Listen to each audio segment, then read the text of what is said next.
Good evening. I'd like to call this meeting to order, the meeting of the Board of Education. This is a work session. Tonight is April 6, 2021. We'd like to start the meeting with the Pledge of Allegiance.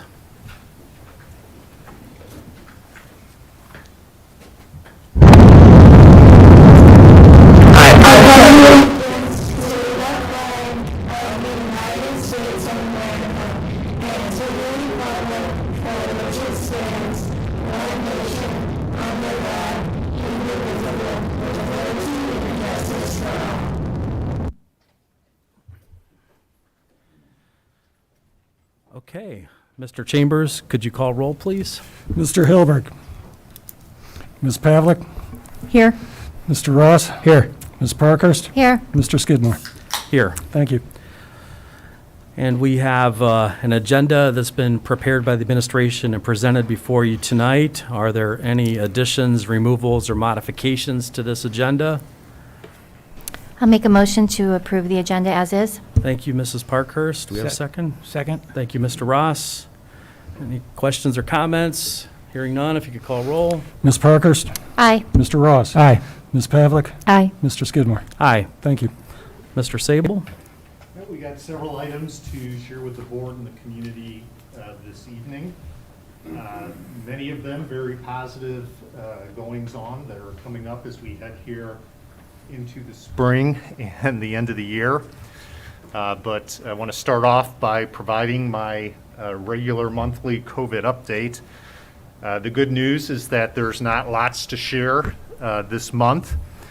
We saw numbers climbing a little bit several weeks ago before spring break. I think those have fairly leveled off, which is good news. The numbers are still quite a bit lower than they were several months ago, back in the winter months. We are going to be receiving COVID test kits, approximately 700 of them from the state. Those should arrive by the end of the week.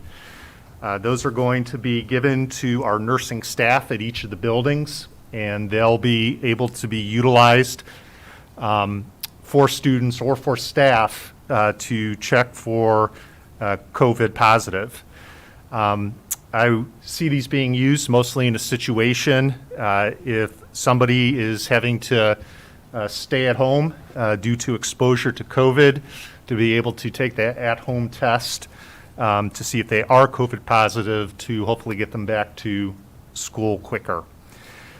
These tests, as I said, are at-home tests. So our nursing staff will make the decision when to supply them to a staff member or to a family.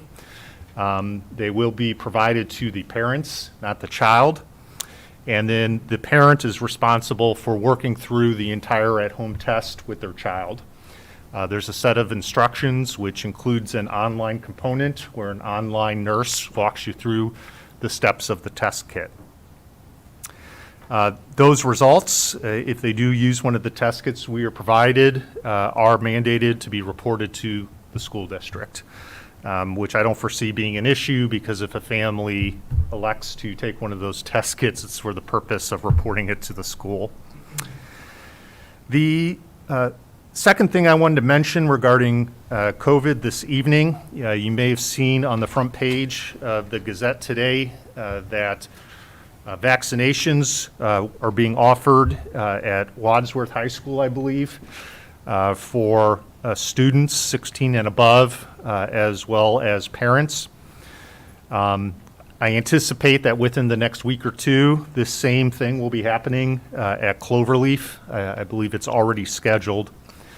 In my weekly meetings with the health department and the other school districts, pretty much every district within the county has shown interest in participating in making the vaccination easily accessible for anybody who chooses to take the vaccination or have the vaccination. I am in discussions with the health department, but no decisions have been made in regards to Medina City Schools or how Medina would be utilized in terms of the vaccination. We are fortunate to be in a position where there are other large entities within the county that could accommodate, where at Cloverleaf they don't have that. However, an initiative that I do foresee us participating in is providing any information regarding vaccinations geared towards students and specifically our families, giving them information on when and where that would be occurring, as well as how to sign up for those vaccinations.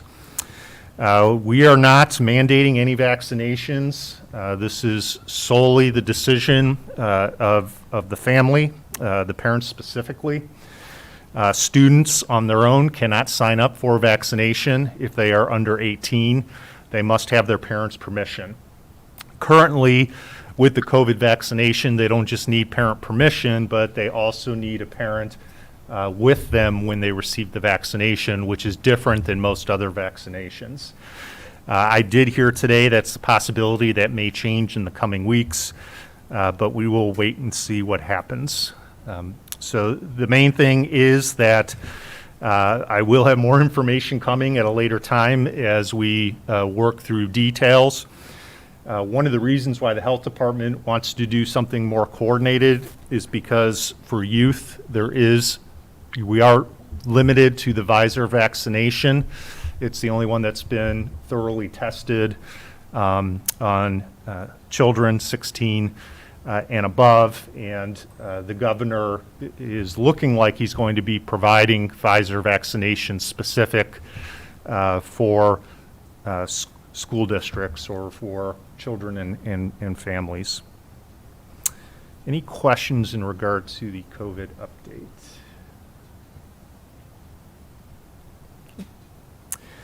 And now, Mr. Burkhardt, I'd like to invite you up to the front for our annual facilities presentation. I know we've already had a lot of discussion about what's coming up this summer, so I'm going to give the floor to you. We invited Jansen Worley with the rec center to come in and talk to us a little bit like he did with the facilities committee. We've got a pretty large project that we're considering doing this summer with replacement of the existing water feature that's in the leisure pool. The feature is, obviously it's an original structure. It's got a number of issues as far as not functioning correctly. And Jansen's going to take us through that as well as the new feature that we're proposing to have installed. Thank you. I appreciate this opportunity to talk about the rec center and specifically this feature. One of the things that we discussed back in November when we were starting to look at the capital improvement plan and forecast expenses over the next 3 years, we looked at that plan and there was one item on there, a replacement scoreboard that was pretty large dollar amount. And obviously right now the rec center is going through tough times with COVID. We've been hit pretty hard. Our numbers are gradually starting to come back. So when looking at the capital plan, we were trying to identify projects that we can do in the downtime as well as projects that would benefit the rec center by hopefully regaining some memberships sooner than later. And when we looked at the facility, the one item that really stuck out and has been on the radar for several years was the play feature that you see pictured there. That was originally installed when the facility was built. It has been worked on numerous times and repainted. The items that are circled on there, the blue circles are valves that do not work or they are missing and have like pool noodles duct taped over them. The green circles are features that are not working or have low water flow through them that we can no longer adjust. And the yellow circle that's on one of the slides there is actually cracked and there are no replacement parts available. So when we think about the importance of a play feature in an environment such as this, this is one of our #1 attractions for families. To connect the kids to the rec center and give them some sort of amenity to play with other than just the leisure pool. Just to give you a little bit of history, in 2010, 49% of our memberships were family memberships, which accounted for about 40% of our revenues. Since then, in 2019, our family memberships have dropped to 33% and 31% of our revenues. So what does that mean in dollars? It's a little less than $200,000, which right now, that's really important for us to try and figure out how to get those memberships back. So we're presented with a really good opportunity to update a feature that is underserving the members, and hopefully be able to capitalize on that by regaining memberships, as well as redesigning it so it has more of an inclusive feel. We talked about it at the facilities committee, how there's lights and sounds included with this. Those are for basically to pull the sensory input into it. So physical, cognitive, social, and informative, as well as have some basically lights, sounds, textures, and moving water. So there's a little bit for everybody. It's a unique project because it's as built. The pool is already built, so we're retrofitting a new feature into it. So that kind of played into how Raindrop Products was selected. They're on the Sourcewell contract, which it's my understanding the schools is a member of. They installed the original feature. So we worked with them to develop a feature that met our budget for the project, as well as included some amenities or some elements to give more interest to the kids. Because we firmly believe that if we can connect with the children in the community through outreach and events, using it as a marketing tactic, we get them in the rec center, they see this amenity, and then all of a sudden, mom and dad now want to join because there's something for the kids to do day in and day out. Just to put that a little bit more into perspective again, our Learn to Swim programs in 2019, I'm sure you're all familiar with our swimming lessons at the pool. We had 788 kids registered in 2019. Only 25% of those people were members. So there's definitely a need and a desire to gain those memberships. Just to extrapolate that out into current times, just this past Saturday we had a glowing egg hunt at Memorial Park. We had 127 kids sign up. 115 of them were non-members of the rec center. So there's a need there. We just got to figure out how to connect them and bring them back along with their families to the rec center. And I think we have a really good opportunity to do this with a project that is definitely needed at the rec center. So if you have any questions, be happy to take those.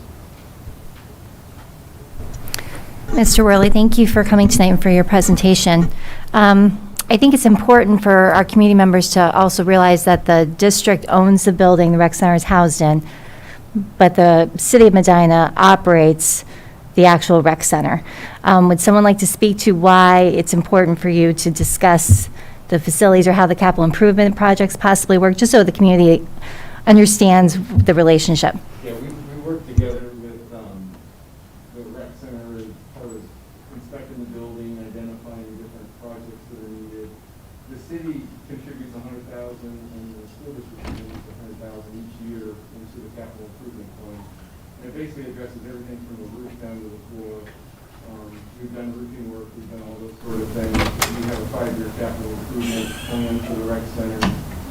This was on that plan as far as being completed this summer. We got it actually lower than initially budgeted, so that was good negotiations going. And the Sourcewell contract really helped as far as bringing that cost down as well. And we shared all those costs. Like another example of a project we did in the pool area was the slide we repaired a few years ago. We went in and reworked that whole slide and both of us shared in that cost. Thank you.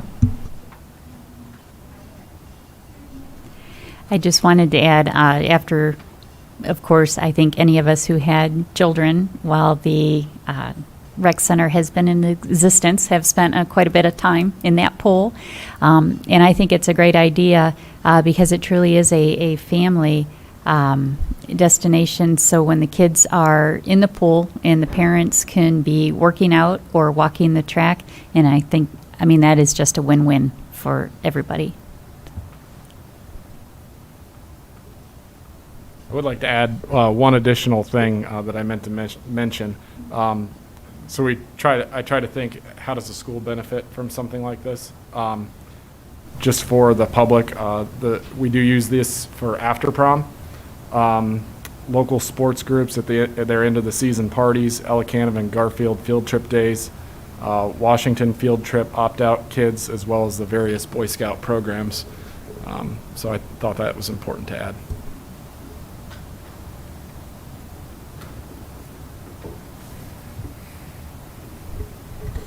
Thank you. Appreciate your time tonight. I'm going to invite Greg up to talk about roofing, and while he's making his way up here, a couple other projects that we completed at the rec center. The saunas were shut down due to the virus, the pandemic, so we redid the men's sauna, and we just finished redoing the women's sauna. The heat exchanger that services the leisure pool, we replaced that just last month. And then with the warmer weather here, we're going to get the Rascal Room playground resurfaced. It's got fall protection that's all started to shrink up, and it's just deteriorated over time, so we're going to redo that area as well. So, the next topic is roofing. And this summer we got quite a bit of roofing going on, so I asked Greg to come in and walk us through each project, because this is probably the most roofing we've done in one summer, aside from the rec center when we did that at one location. This time we're going to be at 5 different locations with 2 different contractors. We bid this project first on February 16th, and we got 4 bids.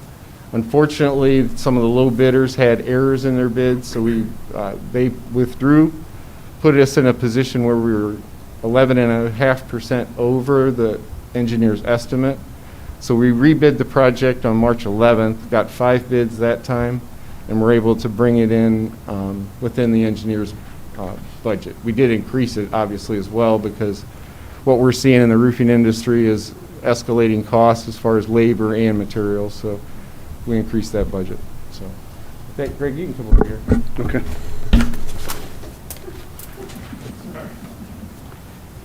Ryan, you can put up one of the... Yeah, what building are you going to start with? It doesn't matter. So as John's mentioned, my name is Greg Taylor. I'm with Taylor Consulting Group. We're engineers and consultants out of Medina, Ohio. I've been honored to be your roof consultant over the last 6 years, and I want to thank you all very much for that. As he said, in the 2021 roofing program, we had 5 buildings, and there are 7 different roof sections in those 5 buildings. All of them have been evaluated and determined that they were deteriorated and beyond their useful life, and so we are either recovering or replacing, and I'll go through that with you all right now. The first one that Ryan has put up is the high school, that's roof section D. We did an infrared scan of the existing roof system to determine how wet the system was. The bottom roof plan shows the hatch sections, and those were determined white with the infrared scan, wet. And we are going to remove those sections and then recover the roofs with a 2-ply modified roof system that, because of the infrared scan, we were able to get a 30-year warranty on those roofs, the new roof going back on. The section on the high part is the new replacement section. The other way, Ryan, up there, yep. And that is all the detailing that will take place to put that roof in a condition where we will receive the manufacturer's warranty. Also at the high school, we're going to do roof section H. It's probably, yeah.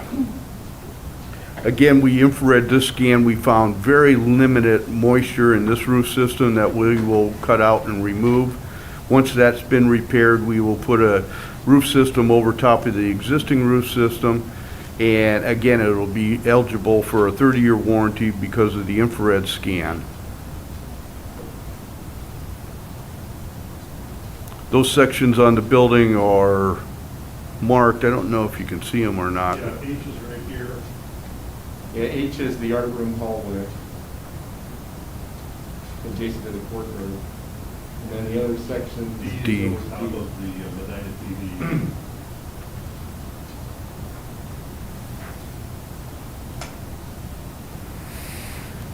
And then whatever one you have up next, Ryan. Excuse me, real quick. I know that we repair, replace different sections of the high school roof every year. Do we know, number one, the last time these areas of the roof were repaired or replaced? And second question is, do we do an annual review of all the sections, even if they were just replaced or repaired, just to make sure everything is We do Up an and up. annual review, and I work with Steve Mishler, and we usually go over all the buildings on an annual basis. Thank you. And do we know when these last sections were last repaired or replaced? I'm just curious what our useful life we're getting out of them. Yeah, they just came out of warranty, and those were original roofs that we're dealing with, so those are going to be 20 years old at least. And the way we're approaching it too is when we do roof replacement, we try to do a section of roof and then not have to go on that section of roof when we do the next section. So we try to work our way, I'd say, from the inside out. By evaluating the worst section, so we're not traveling over new roofing when we're doing tear-offs and stuff. So looking at that aerial view there, you can see that there's a gray roofs, and then there's a lighter tan roof. The lighter tan roofs are all new roof replacements. The gray colored ones are the ones that are existing and they're 20-plus years old. There's also a great roof on the bottom right side there over the rec center, so you won't have to worry about that for 30 years either. We put that on in 2019.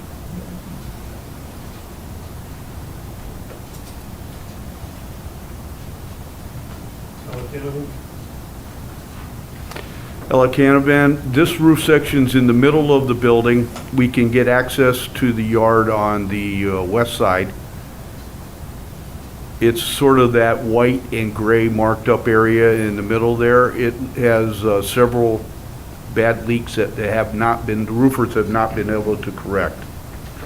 So this roof, because it's so wet and deteriorated, we have to take the entire roof off down to the metal deck, put new insulation, vapor barriers, and a new roof system. Again, when this roof is replaced, it'll be eligible for a 30-year labor material warranty.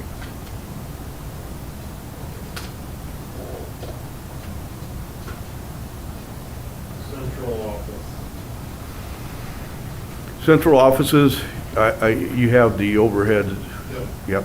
So central offices, this is the lower of the two sections on the north side. I think all of the administrative offices are under that area. And it has several bad leaks. It also has deteriorated vinyl siding on the walls. If you've been over at the Board of Education, you can see that from the lower roof to the upper roof, someone years ago had put on some vinyl siding, and we were going to replace that along with the roof system because that is a major contributor to the roof leaks and the water that is in that roof system. Here it is so deteriorated and wet we have to remove the entire roof down to the concrete deck. We will put new insulation vapor barriers in the roof system, and we will also replace the vinyl siding with a new metal clad siding, more of a commercial grade type siding for a commercial building. The whole entire job will have a 30-year warranty. The siding system comes with a 20-year warranty.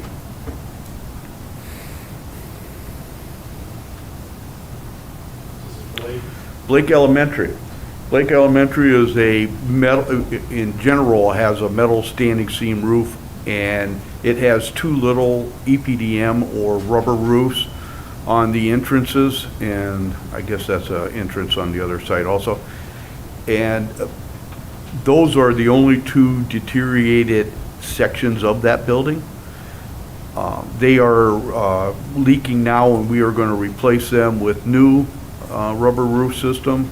Remove it, it'll go down to the deck, be replaced with vapor barriers, insulation, and a new membrane roof on both those little sections. Yeah, and that metal roof is still under warranty, and just, I think it was about 3 years ago, DMI came in and did a bunch of modifications at their cost to help the roof system, because we were experiencing a few leaks here and there in the metal roof, so that's in good shape.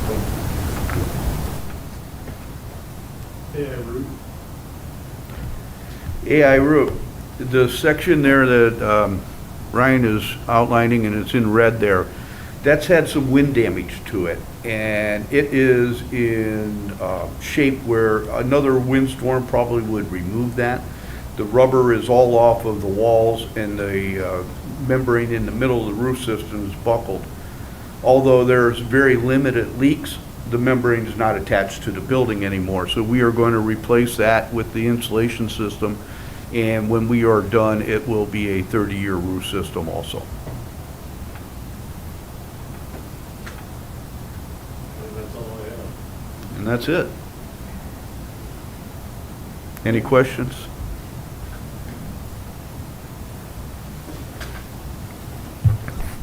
Just a comment, the roof seemed like just a necessary thing that we have to do every couple of years. So we appreciate, John, you keeping up on that, and all the work the district does to make that a priority, because we don't want to have mold and things that could happen, the destruction of carpet in our classrooms. We have to keep the roofs in good shape. So we appreciate all the efforts of both of you in looking at that for this year. Well, thank you. Thank you. And then Greg, I'd just like to thank you. It's important for us to have this partnership, because roofing is one of those areas that if you don't design it right, or you don't watch the actual installation to assure that it's done correctly, it leads to all kinds of problems. And Greg has always been on top of catching those problems and doing a great job with design work. So thanks, Greg. Appreciate it, John. Thank you all for taking the time to listen this morning, or this evening. Thanks, Greg. All right, thank you. Paving is our other large project, and we interviewed 3 different firms for paving engineering work. One firm is passing because they're just too busy.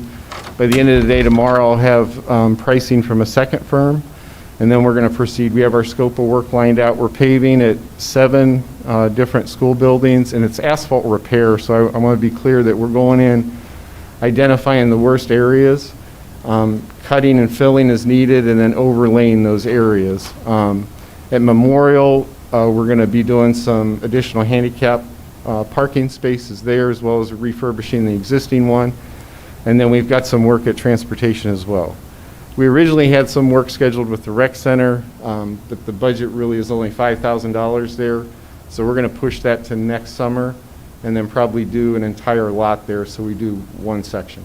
So that's our plan. We're going to move quick, because we want to get those bids out here so that we can bring you a recommendation at next month's regular meeting. So we have a lot of smaller projects then that are going on across the district. The B3 doors that are in the high school that lead down the gym hallway, we're replacing all the door frames and hardware there. We're considering some furniture improvements. We've been talking to the high school staff about that. At Claggett, we want to freshen up the lockers, so we want to go in there and do the electrostatic paint system like we did in the media center, which would really brighten up those hallways. Right now, they're blue lockers, and they're really scratched up and in bad shape. So something to brighten up the building without it being tremendously expensive. So, and then we're looking at replacing 1 grade level of school furniture there, classroom furniture. At AI Root, the main entrance, we've got a sinkhole in the concrete from perhaps a collapsed drain tile. So we want to go in there and rework the concrete, as well as clean up that entire entrance, possibly relocate the flagpole so it's more centered with the building. And at Blake Elementary, we've been through 2 of the pods with new carpeting and new paint. So we got the 3rd pod that we're going to take care of this summer. Some of that work will happen in-house with our summer paint crew. Evolve, we want to finish our window replacement so that we're complete there. We need to do the back side of the building, so we're going to do those windows this summer.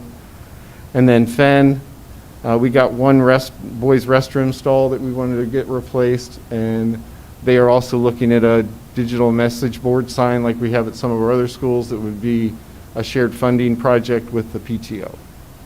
And then we're also looking at replacing fourth grade furniture in that classroom, in that building. And then we went through and replaced the pea gravel on the around the big toy on the playground with a engineered modified wood fiber mulch so that it's handicap accessible. And we're also going to look at possibly, depending on how our bids come in, doing that over at Northrop as well. That's pretty much all the projects we've got going this summer. We have some bulk items at the end of the capital plan, like Ryan, I talked to him about the technology part. There really isn't much we'll do there. So those dollars down there will help, I guess, up above as we go through these projects. So we're looking for a real productive summer, hopefully a normal summer, and get a lot done. So any questions on our summer projects? Thank you, John. Appreciate all of that detail. It is going to be busy, and it's good that we're trying to keep up on some things. So thank you.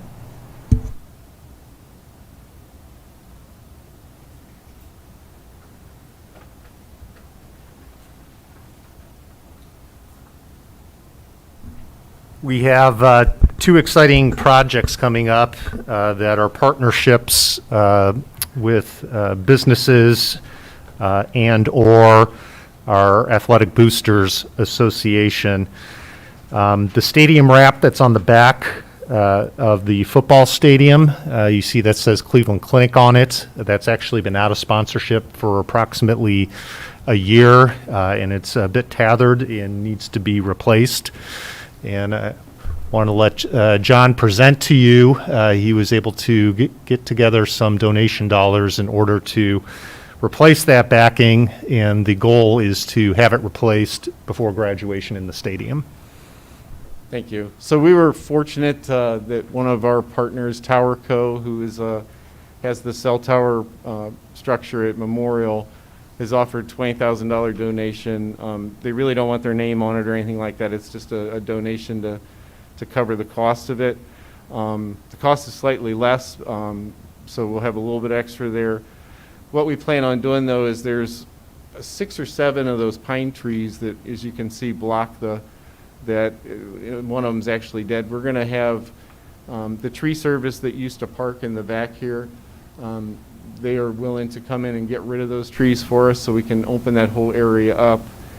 And then as a group we met to discuss how we wanted the new wrap to look and what we wanted it to read. So we've all come to the consensus of this design. And they are going to be able to install that the very first week of May. So we should be complete with that well ahead of graduation. And then on the inside, it says Medina High School, Ken Duke Stadium. On Medina High School on one side, Ken Duke Stadium on the other. So as you're reading it from the home stands. I think it really looks sharp. We really did. We got together as a committee and we really went back and forth of what the design was going to be, and recommended several modifications to the original drawings that were provided to us. And I'm excited to see what it looks like when it's installed. And thank you to Tower Co. for that donation. So that's at no cost to the district to get that done. This is exciting, and it does look great. Sometimes our stadium is the only thing that visitors to our district will see if they're coming for, sporting events or whatnot. So they just have it pop like that. It's very exciting. It's great. Great design. Thank you. And thank you to Tower Co. So even more exciting, and I have some pictures at the bottom. I want to really thank our boosters, and we'll have them present soon, but they are such hard workers. So I want to thank Tom Delac and the rest of the boosters. They've been able to secure 4 sponsors. If you start with the other one, Ryan. Yep. 4 major sponsors to donate $10,000 a year for 5 years. So that's $200,000. And we are going to get 2 new scoreboards that will be in place for the fall sports seasons. One at Duke Stadium and one at Memorial. So one for football and one for soccer, football, lacrosse, track, other things. I don't want to make it sound like it's just for football. So the district's going to pay for those up front and then be reimbursed from the sponsors over those 5 years. So you can see the sponsors are Amy Hose, the Cleveland Clinic, Serpentini, and then that fourth one is going to be North Gateway Tire. So at the bottom, those 4 sponsors stay. Those are not digital. Those are placards or placeholders. And then on the side, you see those 3 sponsors.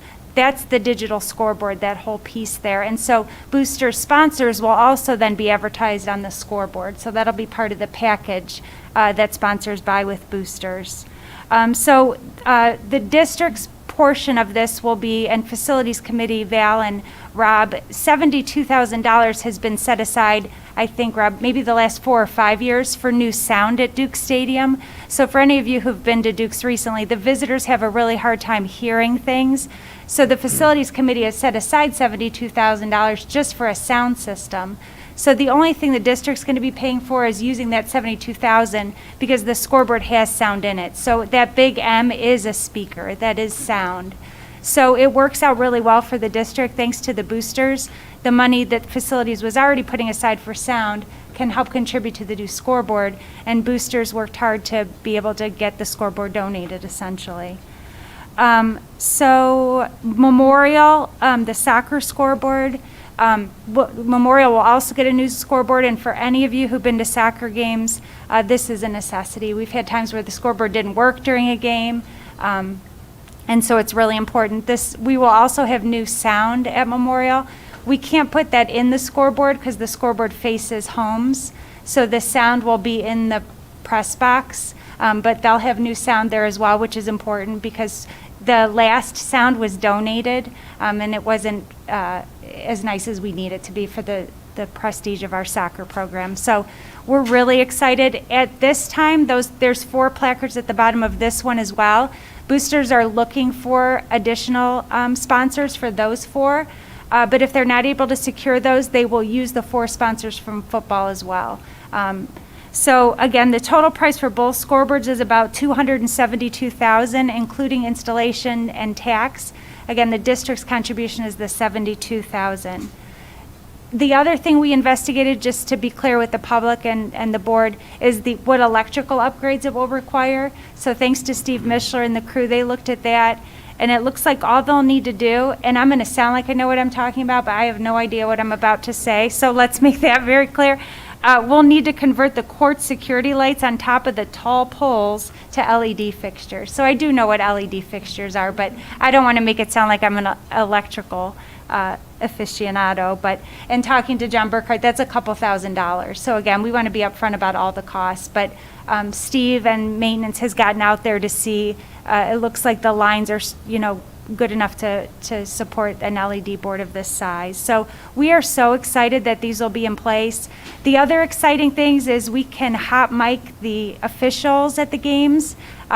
So that's really exciting for football because then we're going to be able to support and host higher level playoff games, which we haven't been able to. We host as many as we can, but we're not able to host like Division 1, 2, and 3 because we don't have hot mic capabilities.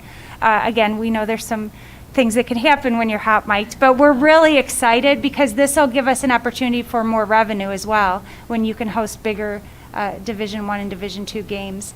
We'll also be able to have mics out on the field that'll project, so you can have a wireless mic out on the field and be heard. So it will be really great, again, for both our soccer teams who deserve a nice scoreboard, football as well. We'll have video playback capabilities. So we're just really excited, and both of these then will be in place if the board approves for the fall season. Anybody have questions? That is very exciting, and I'm assuming also that especially at the football stadium for track meets, we've been to some other schools for track meets, and they can put up results right away and utilize it for track meets as well. Is that something, do you know that?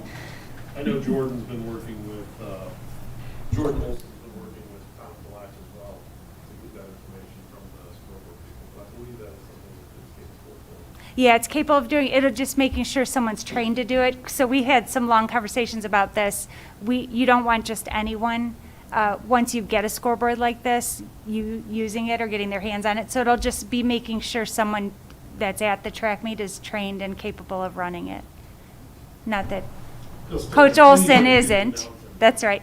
Maybe if Mr. O'Call's there, he'll volunteer to do that. Perfect, that's great. Thank you.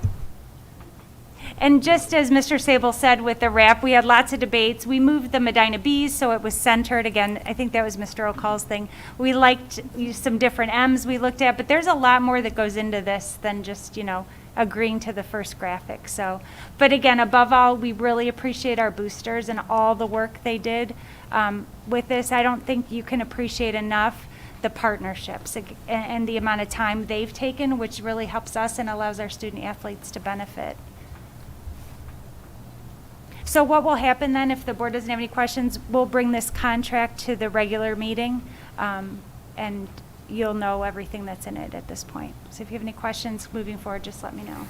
Thank you, Chris, for all your efforts with that. And again, we appreciate the boosters, Tom Delac, and all these generous sponsors that are Absolutely. advertising on there, and the partnership that you've described with the money we allocated for the sound, helping with that. So that'll be a win-win for both stadiums. And with the turf having been replaced about, 3 years ago, I think, that'll help it's still in really good shape. So it's still pretty new turf, and it'll make that facility just very, very nice. So we appreciate that, and it'll reflect very well on the community. So thank you. Chris, I also want to compliment the boosters as well, because they also support the club athletics as well. So again, definite shout out of gratitude to Tom and everybody over there. And the next item for this evening, the Ohio Department of Education, along with Governor DeWine, has mandated that school districts provide extended learning plans within the district to accommodate students that have had a large loss in their academics due to the COVID situation. I do like to say that we were already working on this before the governor and ODE actually mandated this. And I want to thank Tina's department, the Department of Instruction, for the work they've put in to put this together. So Tina, if you could share about what we're looking at this summer to provide some extra academics for our students. Sure. So this Learning, Recovery, and Extended Learning Plan can be found on the Department of Instruction's website. So anybody who's interested in looking at it and reading it through, that's where you can find it. The governor did ask us to put a plan together and give us some specific things that he wanted us to cover within the plan. And one of them was asking us how we're going to identify students that might need extra help, either academically or social-emotionally. And luckily, we have lots of things already in place. So I wrote in that section about, we're going to use state testing, we're going to use our MTSS system, and also our PBIS system to identify students that may need extra support. And then you want to scroll down, Ryan? There you go. And then, so we have a timeline of things that we're going to do to help students starting this spring. We are going to be administering our state and district tests. We're already starting to look at that data and identify some kids that we think might need some extra support. We have also partnered with the public library. They're such great partners, and they are working on a kindergarten readiness kit for parents that we are going to make sure parents know about, and they'll be able to work with their students on that.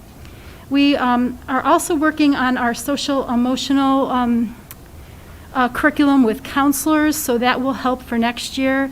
If students come to us with higher social emotional needs, that we'll have some curriculum that counselors will be able to do with them. The training, we purchased the curriculum, and we started the training for that this spring. Over the summer, we are going to be offering a new summer school. This is a K-3 intensive summer school. This is going to be for students by invitation only, students that we've identified using our district and state assessments. We chose K-3 because of the third grade reading guarantee. This year that the mandates were not in place. We don't know that will not be the case, or that will be the case next year. So we want to make sure our K-3 students have an extra boost. So we will provide a 3-week summer school free of charge to parents. That will be between June 15th and July 1st.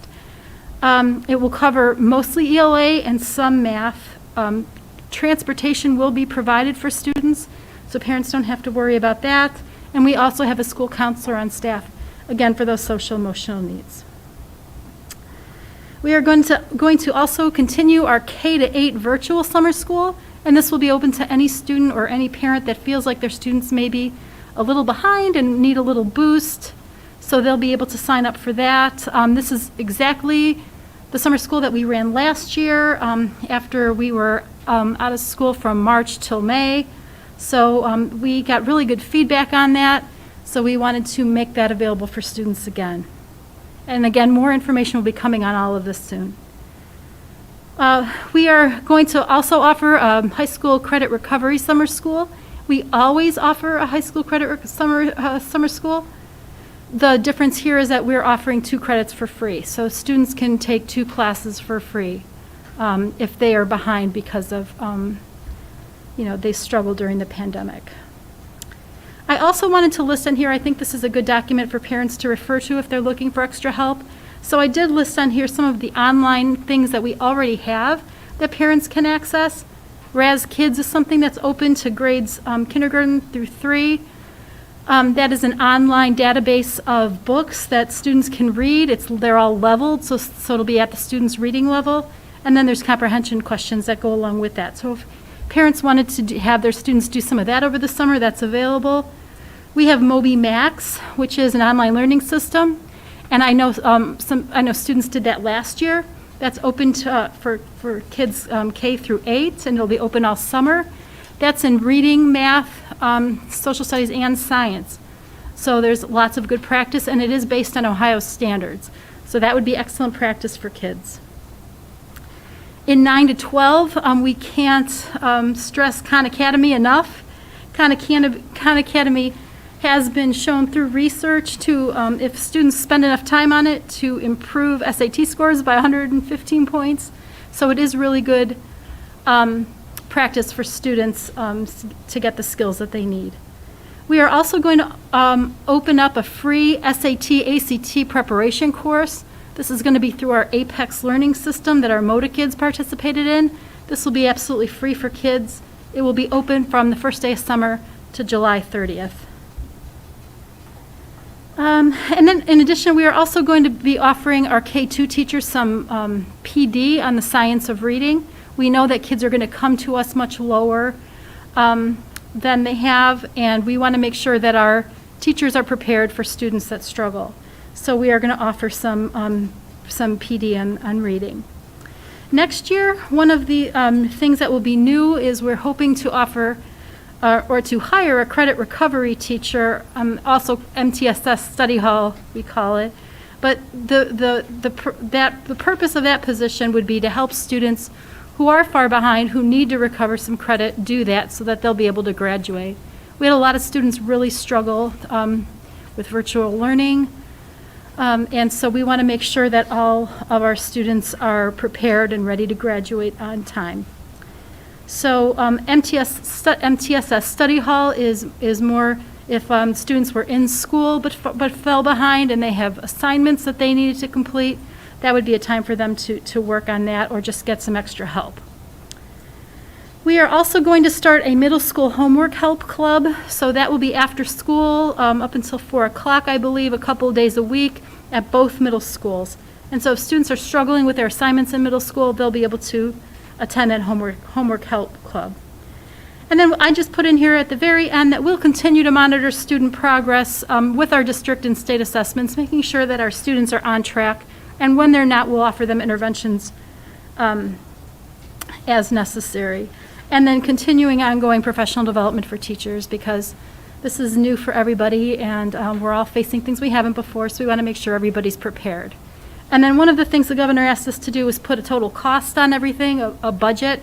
We do have some partnerships in here. I mentioned the library is always a great partnership, but we are also hoping to partner with the Medina City Schools Foundation on the Middle School Homework Help Club. But overall, our cost is estimated at $210,000, and that of course depends on how many students actually come to summer school, those kinds of things. So we'll know more about that once we invite kids and have students respond. So that, again, that can be found on, it will be found, I emailed this to the state, so it will be on the ODE website, but it'll also be found on the Medina City Schools Department of Instruction website as well.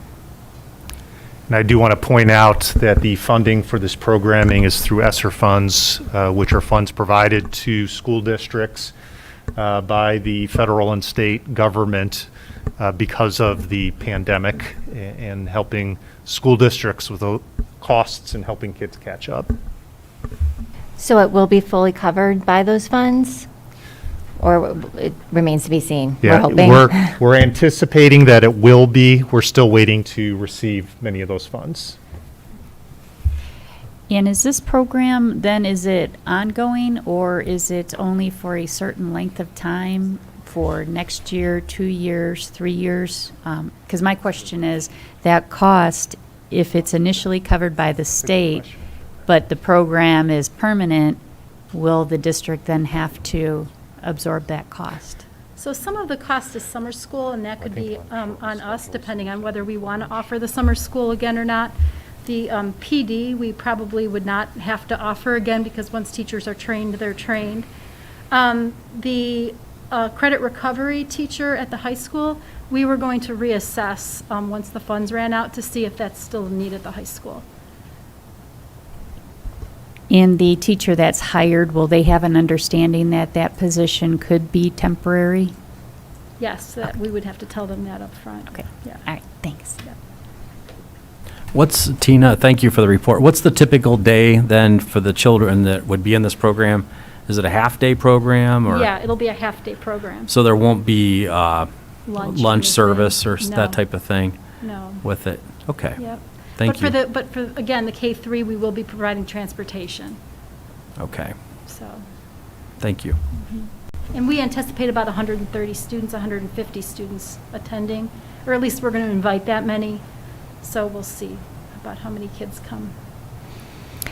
Is it by invitation only and teacher recommendation, or if there are some students that maybe their teacher didn't recommend them, but their parents think they could benefit, are they also able to attend depending on capacity? So that's a good question. So we wanted to make sure that everybody who felt like they needed an extra boost could get one, and that's why we opened up the K-8 virtual summer school. We are going to keep it to invitation only for the K-3 face-to-face, but we have more kids now than we can fit in. So as students say no, we're going to go down the list, and then if there is room, then we would probably go back to the teachers and ask for additional names. But we want to make sure that we're targeting the students that need it the most, I guess. Okay, thank you. And I think it was in that document earlier, but can you remind me what MTSS stands for? Sure, it's multi-tiered system of supports. And that's a team at every building. It's made up of principals, school psychologists, classroom teachers, special ed teachers, speech teachers. And when you're worried about your student, or if test scores are showing that students are struggling, then they take that to the MTSS team, and the MTSS team tries to problem solve and come up with interventions for that student. And then they monitor. So it's a really good, it's a comprehensive system to watch kids. Great, thank you, Tina. And I do think it's important for the community to know as well that a lot of that, like the MTSS, that's ongoing. That's not something new that we're doing just That's because the right. governor, requested it. That is, we do have things in place anyways to help our students. Yes, a lot of this on here, you'll see no cost attached to it because we already do it. So a RAS Kids, Moby Max, like all of those are things that the district pays for already. Thank you. And I just have one last question. The kindergarten readiness kits, the district library, that sounds great that they're putting that together. I know in the past, we used to have kindergarten registration at central office. Are we doing that this year? I didn't know with COVID if they can register in person, and if that kindergarten readiness kit would be available for them when they register, or if that was online now because of everything that's going on. I don't think the kits will be ready for everybody, so I don't think we'll be able to have the kits here, but Chris can probably better answer, are they registering in person or are they registering straight online? I don't know that. So most parents prefer online registration because it's really hard to register with a 5-year-old and 4-year-olds running around. So we've moved to online registration, but it's always available if people want to come in person or if they don't have access to a computer. We have computers for them. So that's an interesting thought, though. I didn't think about it that way. If we had something to give them, they needed to be in person. Lots of people prefer even using their phone. They take pictures of birth certificates and send it in. So even back 3 or 4 years ago, people could do everything online, but they had to come in to give you their birth certificate and their, property, proof of renting or their, why can't I think of it? Proof of address, right? Proof of residency. address, yeah, their house papers, we'll call them that. We'll go with that, their lease, or their property purchase things. We'll call them things. Now I'm just getting worse. But now everyone has the capability to take a picture and turn it into a PDF and scan it to you. So people don't like to come in, but absolutely we would have people in if we could. And what I know Sarah and Tina have done in their department is we've created PDFs for parents that they get emailed to them automatically then when they register for kindergarten. So I don't know that I really answered your question, but even if we had them, I don't know, a lot of people don't, even despite COVID, even before that, the ease of just doing things online, parents prefer that. That's why I think them being at the library, they would probably more likely go to the library than come to us to register, if that makes sense. That makes sense. Thank you. And we are also going to be putting together some videos for kindergartners, how to read with your kindergartner, those kinds of things, and teachers are making those right now. And so those will be tweeted out, and I know Amy and Sarah have been working on that, so that'll be something else really good for our incoming kindergartners. I do want to point out that we really are dedicated to making sure that our students have the extra support they need so that we are keeping them on track. And that's a big part of why we included transportation for our students that are identified at higher risk, because we don't want their ability to be able to get here to be a roadblock for them to be able to get this extra help. Quick update on the Portrait of a Graduate and strategic plan. With spring break, things have been on a little bit of a pause, which I think can be understood. We have made great progress with the Portrait of a Graduate after 4 different large committee meetings, as well as work with our SOAR committee, our CDCs, our lead teachers within the district, and we're coming very close to a final draft of what the Portrait of a Graduate could look like. We haven't quite settled yet on what the diagram or what the picture would look like. We're actually going to do that at the end. So we've really been honing in on all the feedback that we've gotten from the committees to make an understandable and working document. At our regular session meeting next month, it is my intention to have our SOAR committee here and to present the draft, and I do call it a draft because it's still in a mode where it could be changing over the course of the next few months, but where our actual SOAR committee can come in and present that draft to the board. In addition, we're transitioning to the strategic planning process, which is the second half of the portrait process. That is going to be beginning with a community, staff, student, business survey. I anticipate that will be going out before the end of this month to get feedback on what parents, students, staff, anybody associated with our school community, what they see that we're doing well, what they think that we still need to improve upon, or what kind of programming they would like to see in place in the future. In addition to that, we will be running, Impact Group will be running focus groups. There's going to be various types of focus groups. Again, the same parents, students, staff, they'll all be doing individual focus groups to gather similar type of information, but to allow it in a conversational atmosphere. We did have a sign up already for our parents and community, and I know we've had a large amount of interest in participating in those focus groups. In addition, the Impact Group is going to be reaching out to some of our area leaders directly to get feedback on the school district. For instance, our mayor, chief of police, some religious leaders within the community will all be individually contacted for discussion on the schools and where it should be headed. In addition to that, I anticipate that each of our board members will get an individual outreach from the impact as well to have similar conversations so we can get each of your specific feedback on the direction of the district and things that we want to include with that strategic plan. And I'll provide the board with more information as those details come together, which will be very soon. It may even be by the end of this week because we've got a meeting coming up in a couple days. The last thing that I wanted to share with the board, and I'm using old-fashioned paper because this is literally hot off the press, is the Esc contract. My hope is to present the Esc contract to the board for approval at our April regular board meeting. I do want to emphasize that this is a draft copy. We are still in the process of working with the Esc to make adjustments to this contract. We actually met with them just this morning to run through some items. Really no major changes from what we've done the past several years since I've been within the district.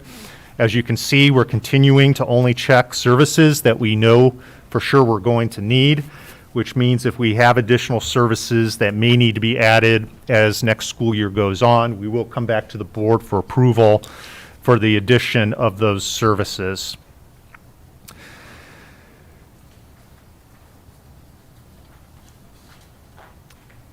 The nursing administration supervisor position, that is something I want to point out to the board because we do contract our nursing services through Akron Children's. This is for our Windfall students, our students attending the Windfall School. Mr. Sable, is that for all the school nursing services? I see there's licensed nursing and then there's nursing administrator. Yeah, the licensed nursing services is actually for some students with specific educational needs. So that'll be dependent on those students' placements as we head into next school year. And in addition, all of the costs that are within this contract are maximum costs. And what I mean by that is many of these are billed dependent upon our usage of the service. And if the service isn't used, that money comes back to the school district. The last thing on here that I just wanted to point out is we have contracted our technologists through the Esc. That is actually the bulk of the cost of this contract, and those are all the employees that work directly with Ryan. This is another section where we're in the process of working with the Esc to make some possible adjustments. Since Ryan's been here, he's made some changes to his department, including decreasing the amount of staffing, which we want to make sure is reflected within this contract. Mr. Sable, could you give a little bit of information? I see that they're under participation in special programs. There's a box checked project search, $1,300 a student per month. There's no cost associated or calculated, but what is that? So Project Search is, I'm falling apart tonight. Project Search is a program, it's a fantastic program that was started by the Esc for our students with special needs that are over 18, and it's held at Westfield. So Westfield does training with them and provides job skills. So there's no cost there because we don't know how many students will be there, but we just know it'll be $1,300 a month. So it's been a great resource, and then some of our students end up becoming employed at Westfield as well. So Yeah. again, I think we've talked about it a lot tonight, but it's another great partnership in our community for students. Yeah, it is an outstanding program. I believe there's only 2 districts in the county that, at least in the past, have taken advantage of that. And I get the privilege, they do a little graduation for the students at the end of each year, and I get the privilege to go and present those students with their diplomas at that graduation. And just like Dr. Kwolek said, many of our students end up staying there working for Westfield, but they really give them an opportunity to rotate their jobs so they can work out on the golf course, they can work in the kitchen, so they find their niche, what they enjoy to do. I really want to credit them too, given COVID, a lot of us pivoted and found other ways. They did that this year as well with Project Search, and instead of saying, sorry, we can't do that, they found a way to make it happen for our students. So I really appreciate that. If there aren't any other questions from the board, those are all the items we have to present to the board for this evening's work session. Mr. Sable, I just have one final question regarding this contract. Did we see many increases from the prior year in hourly rates or any of the other rates listed? Yeah, that's part of what we're currently working through with the ESC. Yes, on a yearly basis, there are increases, typically for cost of living, things like that. The ESC this year did not give their employees an increase until late winter or this spring. Again, that's impacted within the contract as well. But any dollars that aren't spent, if we've been overcharged, we do get that money back.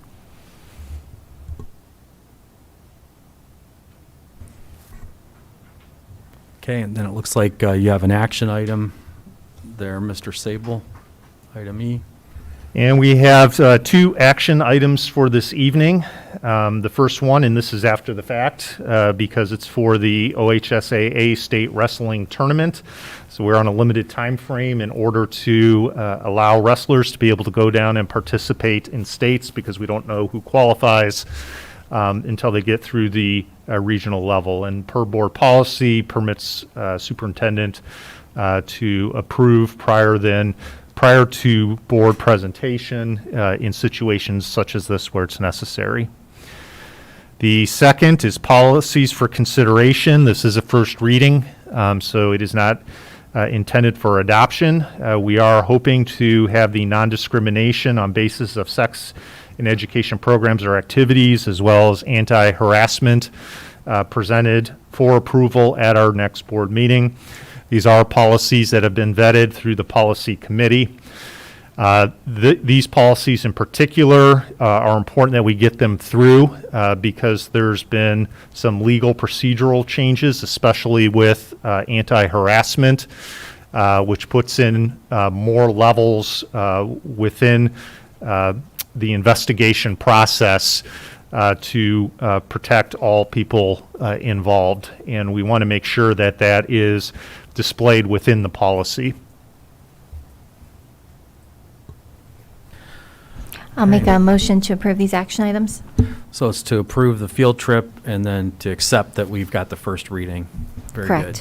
Thank you, Mrs. Parker. Do we have a second? Second. I'll Thank you, second. Mr. Ross. Or, I think Mr. Ross had the second. Okay.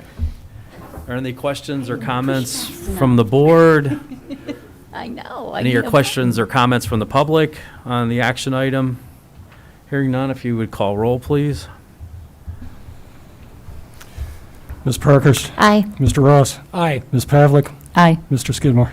Aye. Thank you. And the next item we have is public participation. If you have a comment, if you have comments, I'm going to read real quickly the public content section. We do have public comment tonight, I think. Do we? We don't? Okay. If we don't, then I'll dispense with that. But you have 3 minutes if you want to have public comment tonight, since we took an action item. No? Okay. Well, then I won't go over that part if we don't. And the next part, we have executive session. And I would like to make a motion that we go in executive session to consider the employment, compensation of a public employee or official, and for preparing for or conducting or reviewing negotiations or bargaining sessions with employees concerning their compensation or other terms and conditions of their employment. If I can have a second. I'll second. Thank you, Mrs. Pavlik. Any questions or comments? Hearing none, if you could call roll. Mr. Skidmore. Aye. Ms. Pavlik. Aye. Mr. Ross. Aye. Ms. Parkhurst. Aye. Thank you. And who will be going in executive with us? Ryan, Jim, and Chris. Okay, and when we come back, we will not be taking action. Thank you, everybody, for coming tonight.